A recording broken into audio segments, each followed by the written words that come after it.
Halo Sobat Nimeh, udah lama nih nggak bahas Martial God Asura nih. Ya karena Bang Jack ini nunggu translate-nya cuy. Translate-nya tuh aneh-aneh gitu kan. Kalau mau ditranslate sendiri rasanya pusing. Panjang kali soalnya. Langsung aja yuk kita gaskan. Mereview sedikit dari part sebelumnya. Saat ini Misty Peak, tempat bersembunyinya Chu Feng dari incaran para kampret jahat yang ada di wilayah timur, telah diserang. Ya, Misty Peak diserang oleh orang-orang dari sekte Immortal Archipelago. Ya, jika hanya archipelago itu bukanlah suatu masalah bagi Misty Peak. Tapi yang menjadi masalah kali ini adalah archipelago telah ditunggangi oleh orang-orang yang berasal dari Holy Land, yang memang super duper kuat luar biasa. Dan hal itu pun memaksa Nona Piao Miao harus terluka dengan sangat parah dalam usahanya untuk melindungi Misty Peak dan juga Nona Kushi serta Chu Feng tentunya. Untuk Nona Piao Miao yang telah berada di ranah Martial King tingkat atas tidak dapat berbuat apa-apa. Lantas untuk Chu Feng yang masih ada di ranah Martial Lord, tentu saja hal itu tidak mungkin dapat membantu, yang memaksa Chu Feng serta anak dari Nona Piao Miao yaitu Nona Kushi harus pergi menyelamatkan diri. Ya, selain berhasil kabur, di sini Chu Feng pun juga sempat mengaktifkan suatu sihir barrier tingkat tinggi yang ditinggalkannya di Misty Peak. Ya, barrier besar ini adalah barrier yang disiapkan oleh sosok misterius yang ada di dalam Misty Peak itu sendiri. Melihat ada barrier yang super duper kuat membuat orang-orang dari Holy Land tidak tertarik untuk masuk ke dalam sana. Tapi si kampret botak ini meminta kepada bocah itu untuk bersabar sejenak, karena seharusnya barrier tingkat atas seperti ini tidak akan bertahan lebih lama. Tapi di sini bocah Holy Land itu pun malas untuk melakukannya. Doi merasa kalau saat ini para penjaga Misty Peak telah tidak ada lagi, karena Nona Piao Miao telah terluka akibat menggunakan teknik terlarang. Lantas apa lagi yang ditakutkan oleh orang-orang archipelago? Dan seharusnya Doi tidak perlu lagi ada di tempat ini. Tapi justru hal terbalik pun ditakutkan oleh si botak ini. Karena ya, baginya Chu Feng adalah sosok bocah misterius yang super duper gila. Karena menurutnya Chu Feng adalah bocah yang dapat dianggap sebagai monster kecil yang tidak diketahui asal usulnya. Bahkan si botak ini juga curiga apakah Chu Feng berasal dari Holy Land juga, mengingat kekuatannya sungguh luar biasa di usia yang sangat muda. Yang membuat si kampret itu pun tertawa lepas. Doi tertawa ketika Pak Tua itu curiga kalau Chu Feng berasal dari Holy Land pula. Yang membuat si botak ini juga heran kenapa. Apakah si kampret ini sungguh yakin kalau Chu Feng bukanlah berasal dari Holy Land? Karena setahunya Holy Land itu sungguh dataran yang sangat luas, dan mungkin saja si kampret ini melewatkan satu dan juga lain hal. Tapi di sini si kampret itu pun begitu yakin kalau Chu Feng bukanlah bocah yang berasal dari Holy Land. Selain itu juga di sini si kampret ini pun menolak untuk menjelaskannya lebih detail. Doi pun juga tidak suka kalau si botak ini banyak tanya tentang Holy Land, yang membuat si botak itu pun hanya dapat diam dan mengucapkan terima kasih atas bantuan dari si kampret ini yang telah membantunya merebut Misty Peak dari tangan Nona Piao Miao. Tapi karena memang si botak ini terlalu khawatir dengan bocah yang bernama Chu Feng, maka dari itu si kampret ini telah mengirimkan beberapa atau satu orang juniornya, dan ia harap juniornya itu dapat membunuh Chu Feng nantinya. Ya, walaupun memang kekuatan juniornya tidak sekuat dirinya. Selain itu, seharusnya si botak ini juga tidak perlu begitu risau, mengingat si botak ini kan udah ngirim juga seorang master untuk melenyapkan Chu Feng. Dan itu pun membuat si botak ini cukup terkejut. Doi tidak menduga kalau ternyata apa yang telah dilakukannya secara diam-diam ternyata diketahui oleh bocah ini. Dan benar saja, di tempat lain, di dalam misi pelariannya, di sini tiba-tiba saja Chu Feng pun ternotis akan ada suatu hal, dan ternyata di hadapan mereka muncullah Pak Tua kampret ini. Melihat kemunculan si kampret tua itu yang ada di ranah Martial King tingkat 3, membuat Feng pun sadar diri kalau dirinya masih belum cukup kuat untuk mengalahkan master yang ada di ranah Martial King tingkat 3. Sedangkan untuk si kampret tua itu, Doi pun begitu murka karena ternyata Feng lah yang telah membunuh anaknya beberapa waktu lalu. Maka dari itu, Doi datang ke tempat ini selain karena memang disuruh oleh leluhurnya, Doi juga ingin balas dendam tentunya. Ya, di sini Pak Tua itu pun mengatakan kalau Feng memang tidak membunuh anaknya secara langsung. Tapi Feng telah menghancurkan titik kultivasinya yang membuatnya harus melompat dari jurang. Maka dari itu, ia datang ke tempat ini untuk membunuh Chu Feng. Selain itu juga, Doi meminta kepada Feng untuk berlutut. Dengan begitu, Doi tidak akan membunuh Nona Piao Miao dan juga Nona Kuishi. Dan mendengar ancaman dari itu, di sini Nona Kuishi pun tahu kalau itu tidak ada artinya. Bahkan di sini Nona Kuishi juga tidak takut sama sekali dengan ancaman dari si kampret tua itu. Yang membuat kini kampret tua itu pun sedikit kesal dan melepaskan suatu serangan ke arah Nona Kuishi. Yang maksa Feng pun harus bergerak dengan sangat cepat, dan beruntung Feng pun dapat menahan gerakan atau serangan dari si kampret tua itu. Ya, di sini Feng pun juga tidak sepenuhnya dapat menahannya, karena memang serangan Pak Tua itu terlalu kuat. Dan uniknya, Pak Tua itu ternyata sengaja tidak mengincar titik vital dari Chu Feng. Melihat Feng dapat menahan serangannya, di sini Pak Tua itu pun kembali melepaskan suatu serangan kedua lainnya ke arah Chu Feng tentunya. Dan begitu serangan itu datang ke arahnya, bam! Terjadilah suatu ledakan dan itu cukup membuat Feng pun heran. Lah, ada apa ini? Dan tiba-tiba saja, wush, muncullah seseorang di hadapan mereka berdua. Yang membuat si kampret tua itu pun bertanya tentang siapa MILF ini. Ya, di sini si kampret tua itu pun juga sedikit heran bagaimana bisa serangannya dihentikan oleh seorang kultivator yang ada di ranah martial law. Dan sepertinya serangan itu tidak ada artinya di hadapan MILF putih ini. Di sisi lain, MILF putih ini juga berujar kalau dirinya hanya orang yang kebetulan lewat dan gabut, jadi ya ingin ikut bertarung. Yang membuat si kampret tua itu pun makin kesal. Dan Doi pun mengeluarkan teknik Violet Bull untuk segera menghajar MILF putih itu. Yang membuat MILF putih itu juga merasa ini cukup menarik, dan ia juga cukup yakin jika hanya untuk membunuh Pak Tua itu, Doi tidak perlu sampai turun tangan. Dan hal sederhana itu pun cukup untuk dilakukan oleh seorang World Spirit-nya saja. Dan benar saja, dari dalam domain atau portal dimensi, tiba-tiba muncullah World Spirit tingkat atas yang memiliki aura setara dengan Martial King tingkat 3. Yang membuat si Master Tua itu pun cukup heran, lah apa ini? Tapi Doi pun juga tahu World Spirit ini adalah musuh, yang membuat Pak Tua itu pun melepaskan serangan lainnya dengan senjata sihir yang ia pegang. Wush! Tapi hal itu tidak berguna di hadapan World Spirit itu, karena dengan sekali wush, teknik itu pun hancur. Dan itu juga membuat si kampret tua itu pun terhempas. Dalam kondisi terhempas, tiba-tiba saja muncullah portal distorsi yang ada di belakang si kampret tua. Dan tiba-tiba saja, World Spirit itu pun melepaskan suatu serangan. Dan sebelum serangan itu membelah tubuh dari si kampret tua itu, terjadilah suatu ledakan. Ya, serangan jimat aneh pun dilepaskan oleh si kampret ini, bocah dari Holy Land yang tiba-tiba saja datang. Di sini bocah kampret itu pun juga sungguh sangat percaya diri. Bahkan Doi juga berujar untuk segera menyerahkan mereka semua yang ada di tempat ini kepada dirinya. Dengan begitu, Doi akan membiarkan mayat dari MILF putih itu akan utuh setelah ia membunuhnya. Dan tentu saja ucapan bodoh itu tidak dapat diterima oleh siapapun yang membuat. MILF putih itu pun berujar, kalau aku tidak mau melakukannya, lantas apa yang akan kau lakukan? Mendapatkan tantangan dari MILF itu, di sini bocah Holy Land itu pun langsung mengeluarkan jimat-jimat miliknya. Dan muncullah roh-roh skeleton tingkat atas yang memiliki level kultivasi di ranah Martial King tingkat 3 pula.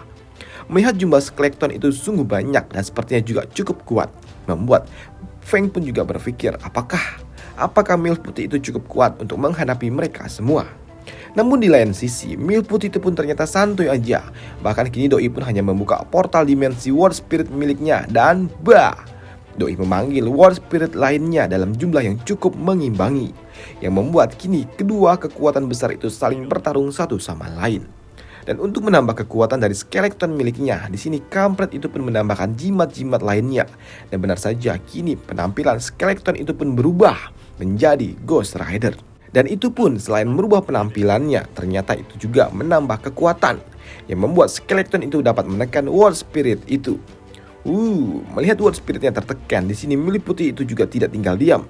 Ketika Doi melakukan suatu ritual, kini World Spirit itu pun kembali memimpin dalam usaha pertarungan itu dan dapat menghancurkan skeleton itu dengan sekali tebasan doang. Yang membuat kalau skeleton itu ternyata hanyalah sekumpulan sampah. Melihat para skeletonnya hancur lebur, di sini MILF putih itu juga meminta kepada World Spirit-nya untuk segera menangkap bocah songong itu. Dan benar saja, ketika Doi akan ditangkap, si kampret itu pun mencoba untuk kabur. Namun begitu Doi ingin kabur, tiba-tiba saja di bawahnya terdapat suatu susunan formasi spirit yang membuat si kampret itu pun tidak dapat lari lagi. Yang akhirnya, Doi pun ditangkap dan dimasukkan ke dalam sebuah kantong asoy. Kantong kresek. Setelah menangkap bocah dari Holy Land, maka tinggallah si kampret tua ini. Doi begitu panik ketika Doi akan dihap oleh MILF putih itu, yang membuatnya sangat-sangat takut dan juga panik. Bahkan Doi juga berujar kalau dirinya bukan atau tidak ada hubungan dengan bocah yang tadi itu. Karena memang tujuannya datang ke tempat ini hanya untuk balas dendam kepada Chu Feng yang telah membunuh anaknya. Tapi hal itu pun lalu dibantah oleh Chu Feng. Doi berujar kalau si kampret tua itu berdusta karena memang tadinya si kampret itu berniat untuk menyiksa MILF Kuisi juga. Dan karena takut mati, di sini si kampret tua itu pun sampai-sampai berlutut dan memohon ampun dan bersumpah kalau ia tidak akan lagi mengganggu Chu Feng. Ya, di sini MILF putih itu pun melihatnya. Doi pun juga mengampuninya dengan syarat si kampret tua itu harus menyerahkan royal armament miliknya. Ya, walaupun di sini si kampret tua itu tidak mau menyerahkannya, tapi di sini senjata itu pun memaksa pergi dari si pak tua itu ketika ditarik oleh kekuatan dari MILF putih itu. Dan kini senjata itu juga telah jatuh ke tangan MILF putih ini. Di sini MILF putih itu juga berujar kalau dirinya akan mengampuni nyawa dari Pak Tua itu dan berujar kalau ia ingin agar Pak Tua ini menyampaikan pesan kepada orang-orang yang berasal dari Holy Land untuk memperlakukan para sandera dengan baik atau rekan mereka yang ada di tangannya akan dimusnahkan. Yang membuat Pak Tua itu pun begitu diizinkan pergi, hush, Doi pun melaju dengan sangat cepat meninggalkan area pertarungan ini. Dan setelahnya, kini MILF putih itu pun mengajak Feng dan juga MILF Kuisi untuk ikut bersama dirinya. Yang membuat keduanya pun tidak memiliki pilihan lain selain ikut pergi bersama MILF putih itu. Hingga di suatu tempat tiba-tiba saja mereka pun berhenti. Ya, mereka berhenti tepat di atas bekas susunan formasi yang cukup misterius. Di sini Chu Feng pun juga berterima kasih atas bantuan yang telah diberikan oleh MILF putih itu kepada dirinya. Tapi di sini MILF putih itu pun berujar kalau ia tidak melakukan ini karena ingin membantu Chu Feng. Tapi Doi berpikir kalau orang-orang dari Holy Land itu datang ke tempat ini karena ingin mencari dirinya. Dan jika bukan karena dirinya, orang-orang dari Holy Land tidaklah mungkin akan datang dan mau bergabung dengan sekte Archipelago. Dengan kata lain, Doi merasa kalau dirinya lah yang telah membawa kekacauan ke daerah ini. Ya, di sini Feng pun juga tidak begitu peduli dengan hal itu. Tapi yang menjadi masalah utamanya adalah apakah MILF putih ini akan berhadapan langsung melawan para kampret-kampret dari Holy Land itu. Mengingat Nona Piao Miao yang memiliki level kultivasi sangat tinggi aja nggak bisa gitu. Bahkan kekuatan Nona Piao Miao itu seharusnya berada di atas para kampret-kampret dari Holy Land. Ya, hal itu pun dibenarkan oleh MILF putih ini. Doi berujar kalau saat ini mungkin saja dirinya tidak akan dapat menghadapi para kampret-kampret itu. Tapi berbeda dengan beberapa hari lagi. Semuanya akan beda ceritanya. Dan untuk Feng sendiri, Doi yang mendengar itu semua, Doi pun juga yakin kalau sepertinya MILF putih ini sepertinya tidak hanya omong besar doang. Di sini MILF putih itu juga menceritakan tentang musuh mereka ini kepada Chu Feng. Kalau ternyata mereka ini adalah murid-murid yang berasal dari sekte Cursed Soil. Dan para kampret-kampret yang datang itu juga bukanlah murid sembarangan. Karena mereka memang memiliki posisi atau kedudukan yang cukup tinggi di sekte mereka. Di sini MILF putih ini juga menceritakan kepada Feng alasan kenapa ia tidak membunuh kampret yang tadi menyerang itu. Ya, hal itu ia lakukan karena Doi tahu kalau para kampret itu memiliki hubungan yang cukup baik. Dan itu akan dimanfaatkan oleh MILF putih itu untuk memberikan suatu ancaman yang akan membuat kampret-kampret lainnya tidak akan berani lagi berbuat apa-apa kepada teman-temannya Chu Feng yang telah disandra oleh mereka pula. Dan mendengar itu, Feng pun juga sadar sepertinya dalam kondisi yang seperti ini seharusnya Ziling dan juga yang lainnya pasti akan aman. Selain itu, Feng pun juga bertanya sekuat apa sih sekte para kampret-kampret itu. Mendengar itu semua, di sini MILF putih itu pun tahu kemana arah pembicaraan ini. Di sini MILF putih itu juga tahu kalau Feng pasti akan balas dendam di kemudian hari. Iya kan? Dan hal itu pun dibenarkan oleh Chu Feng. Tapi, Doi menyarankan agar Feng untuk tidak melakukannya dalam waktu dekat. Karena memang sekte para kampret itu telah dijaga oleh seseorang master yang ada di ranah Martial Emperor. Yang artinya Feng juga tahu kalau sosok itu adalah sosok yang dapat dikatakan eksistensinya aja seperti legendaris. Dan sosok seperti itu dapat dikatakan memiliki kekuatan setara dengan kekuatan dewa. Maka dari itu, Milk Putih itu tidak menyarankan Feng untuk bertindak gegabah. Karena memang di Holy Land sendiri itu banyak sekali bocah-bocah berbakat seperti Chu Feng ini. Tapi karena mereka ini gegabah, mereka semua malah koit. Ya, di sini Feng pun juga paham. Lantas dari itu semua, di sini Feng pun juga tahu kalau Milk Putih ini pasti akan bertarung nantinya dengan para kampret-kampret itu. Lantas piye? Kapan akan bertarungnya? Ya, di sini Milk Putih itu pun mengatakan kalau dirinya akan bertarung beberapa hari lagi. Dan Doi juga tahu kalau kultivasi Feng ini tidaklah berguna jika Feng ikut-ikutan. Tapi kalau Feng mau cuma nonton, ya silakanlah, datanglah gitu. Selain itu semua, di sini Milk Putih itu juga memberikan suatu benda kepada Feng dan meminta agar Feng selalu membawanya. Dan jika nanti dan bila waktunya telah tiba, Doi akan pergi datang menemui Feng suatu hari nanti. Tapi sebelum pergi, Milk Putih itu juga bertanya apakah Feng tahu tentang fenomena langit yang terjadi beberapa waktu lalu. Fenomena yang mengerikan itu. Milk Putih ini ternyata juga tahu kalau Feng ada di dekat tempat di mana fenomena itu terjadi.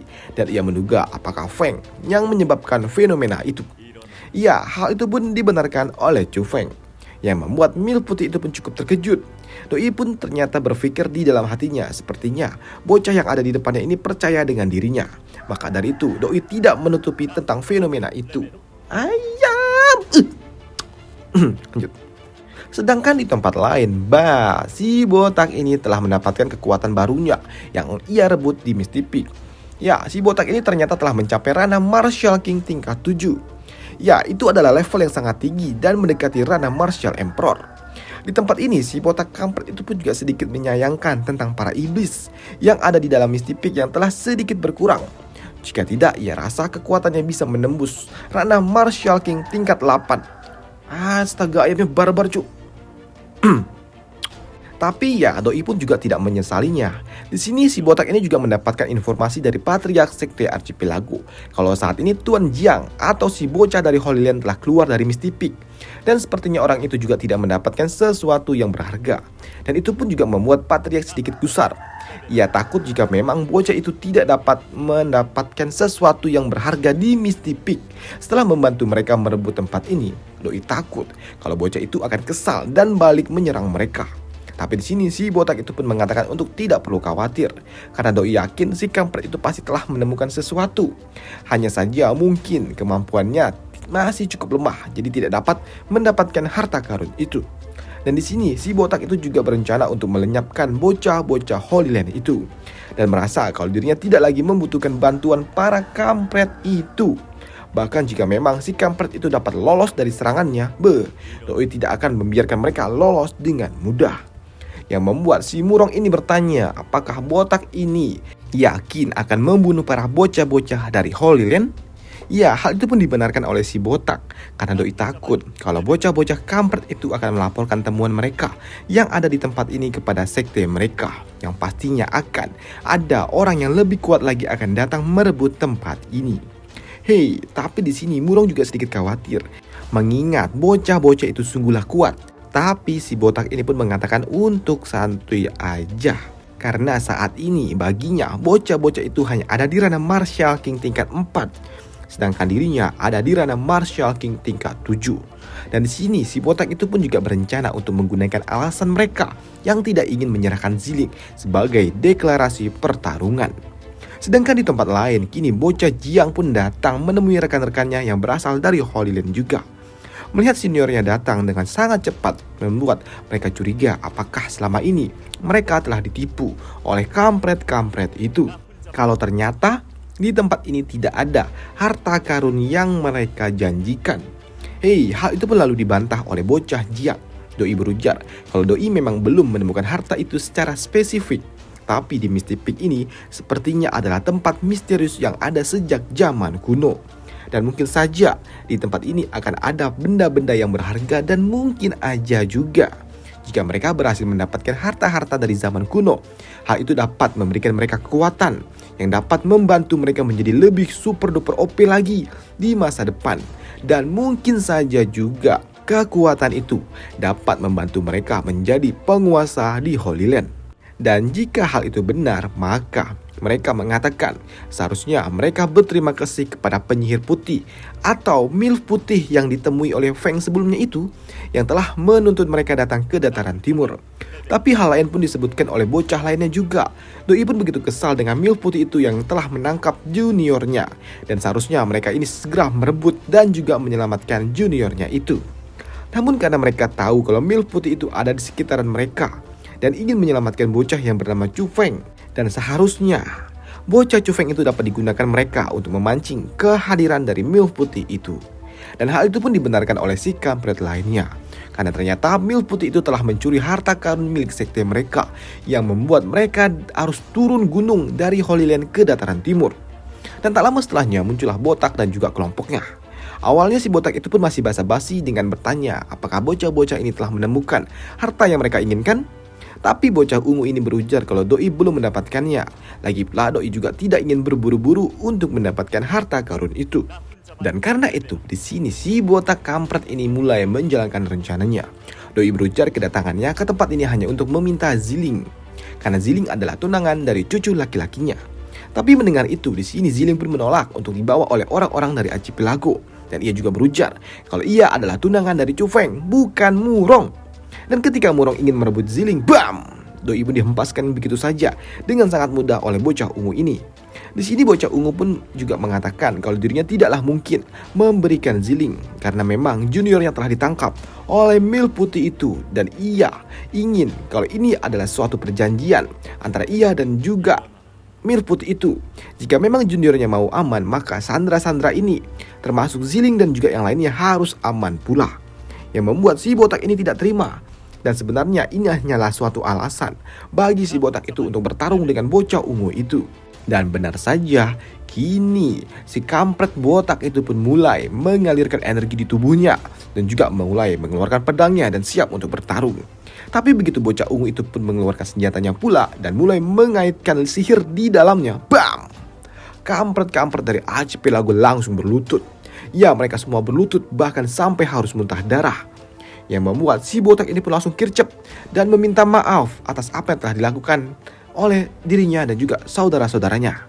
Dan untuk meyakinkan kalau kampret Botak ini telah menyesal atas perbuatannya, di sini bocah ungu ini meminta agar si Botak itu berlutut dan meminta maaf. Yang memaksa si Botak itu pun harus membuang harga dirinya dan mulai berlutut di hadapan bocah ungu itu. Namun melihat si kampret Botak itu begitu ingin mendapatkan Ziling kembali, membuat si kampret ungu ini curiga ada apa dengan Ziling ini. Dan begitu Doi menyentuh lengannya Ziling, Doi pun langsung ngaceng dan mendeklarasikan kalau Ziling adalah miliknya. Dan selesai alur cerita dari Martial, God Asura, dan sampai jumpa di video selanjutnya. Ini Bang Jack nunggu translate-nya aja ini. Kalau ada translate-nya langsung digas juga nya. Bukannya nggak mau dilanjut gitu loh. Sampai jumpa di video selanjutnya. Thank you. Bye.